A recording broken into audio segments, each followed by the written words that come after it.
তো hi, welcome back to my channel. তো আজকে হচ্ছে আমার ব্রাইড সাজানোর দিন। তো এর আগেও আমি আমার ব্রাইড সাজানোর ব্লগস দিয়েছিলাম, আর আজকেও ব্রাইড সাজানো আছে। তো চলো তোমাদের সাথে শেয়ার করবো কী কী করছি। তবে আজকে না ফার্স্ট টাইম দুটো ব্রাইড নেওয়া হয়েছে, আমার বুকিং হয়েছে। তো আমি একটু টেনশনেই আছি, বলতে পারো টেনশনে আমার শরীরটাও খারাপ করছে। অলরেডি আমি ওষুধ খেয়েছি, মানে আমার সকাল থেকে দুটো ওষুধ খাওয়া হয়ে গেলো, কারণ আমার না শরীর একদম আজকে ঠিকঠাক লাগছে না, মনে হচ্ছে যেন কিছু একটা। তারপরে বাইরে কি লেভেলের গরম, সেই গরমের মধ্যে ব্রাইড সাজাতে যাওয়া মানে একটা চারটিখানি কথা নয়। তো খুব ভালো করে মানে প্রিপারেশন নেওয়া উচিত। যারা যারা মেকআপ আর্টিস্ট, যারা বাইরে কাজ করো, যাদের রোদে গরমে যেতে হয়, তাদেরকে প্রচুর প্রচুর পরিমাণে প্রিপারেশন নিতে হবে। আমি অলরেডি একটা গ্লুকন-ডি জলের বোতল এবং ঠান্ডা জল আমি ব্যাগে ভরে নিয়ে যাব। কাজ আছে আমার, একটা 3টে থেকে আছে ব্রাইড, আর একটা রয়েছে 5:30 থেকে। তো খুব ফিঙ্গার ক্রস যেন সব কিছু ঠিকঠাক করতে পারি, রাধা মাধবের কৃপায় সব কিছু ঠিকঠাক করে যেন বেরিয়ে যায়। তো কাজে যাওয়ার ছিল আমার দুপুর দিক করে, 2-2:30 দিক করে। তো আমি এখানে ননদের বাড়িতে ঠিক উপরতলায় এসেছি। আমার ননদের বাচ্চা হয়েছে, তো আঁতুড়ে রয়েছে।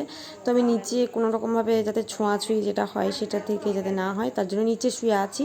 আর আমার কথাগুলো তোমরা ঠিকমতো শুনতে পাবে না বলে আমি ভালো করে রিপিট করলাম ভয়েস ওভারে। সেদিন বাইরে 44-45, কখনো 46 ছুঁই ছুঁই তাপমাত্রা ছিল। আর সেই রোদে আমরা বেরিয়েছিলাম, একদম দুপুর রোদে।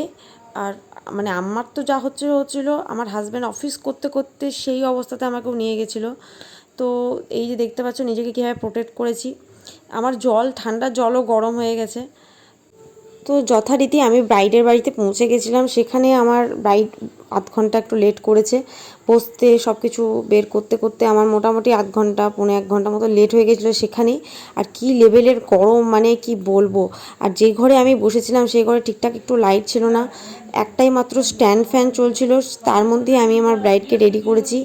আর কি বিভৎস গরম ছিল সেই রুমটাতে, আর তার মধ্যেই আমি আমার ব্রাইডকে রেডি করেছিলাম। একটাই স্ট্যান্ড ফ্যান ছিল, কখনো আমি হাওয়া পাচ্ছি তো কখনো ও হাওয়া পাচ্ছে না আমার ব্রাইড, তো বারবার করে সে ঘামছিল। তারপরে আমার এই ব্রাইড ফেসিয়ালও করেনি, তো খুব প্রবলেম হচ্ছিলো আমার ওর উপর মেকআপটা বসাতে।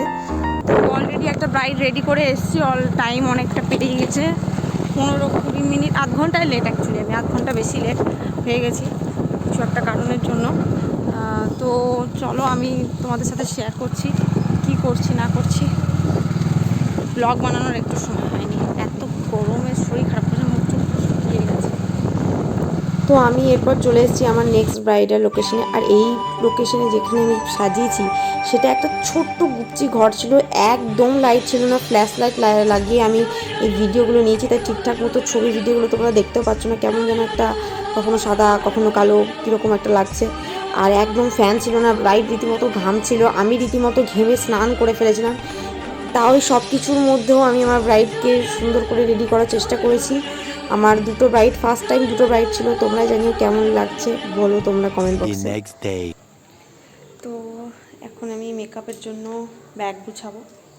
ব্যাগ অলরেডি গুছিয়ে রেখেছি, হালকা ফুলকা একটু বাকি আছে, চেকিংগুলো করে নেবো। কি লেভেলের রোদ দেখো, মানে ঝলমল করছে, 43 ডিগ্রি তাপমাত্রায় আমি রেডি সেডি হবো এক্ষুনি, নিয়ে ব্রাইড সাজাতে যাবো। আজকে একটা ব্রাইডাল লুক আছে, রিসেপশন নয়। তো চলো তোমাদের সাথে শেয়ার করি। তো এরপর আমি চটপট রেডি হয়ে নিচ্ছি, 3টে বাজছিল। তো 3টের সময় আমি রেডি হয়ে যাচ্ছি, 3:15 মধ্যে বেরিয়ে যেতে হবে, 15 মিনিটের ভেতরে রেডি হয়েছি।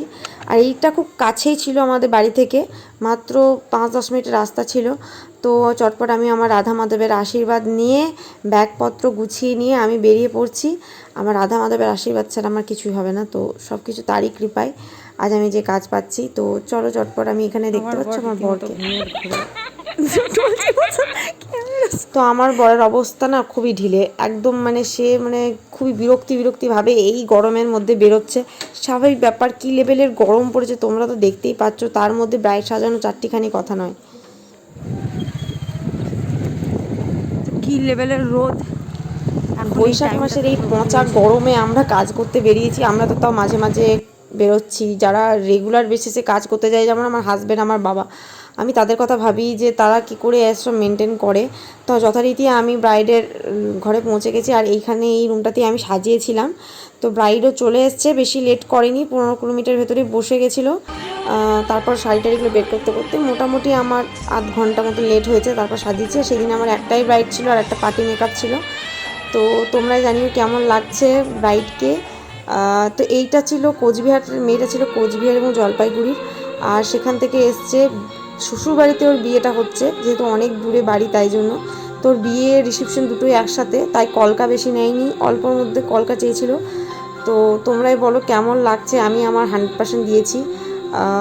হেয়ার স্টাইলটা ঠিকমতো এখানে বোঝা যাচ্ছে না, বাট হেয়ার স্টাইলটা সামনাসামনি খুবই সুন্দর হয়েছিল। আমি কার্লের উপর হেয়ারটা করেছিলাম।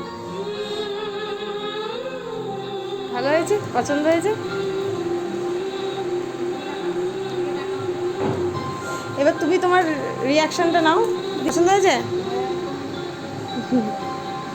ঠিক আছে, মেকআপটা ভালো, ভালো লেগেছে। ঠিক আছে, এদিকে ছবি তোলা হচ্ছে। ঠিক আছে।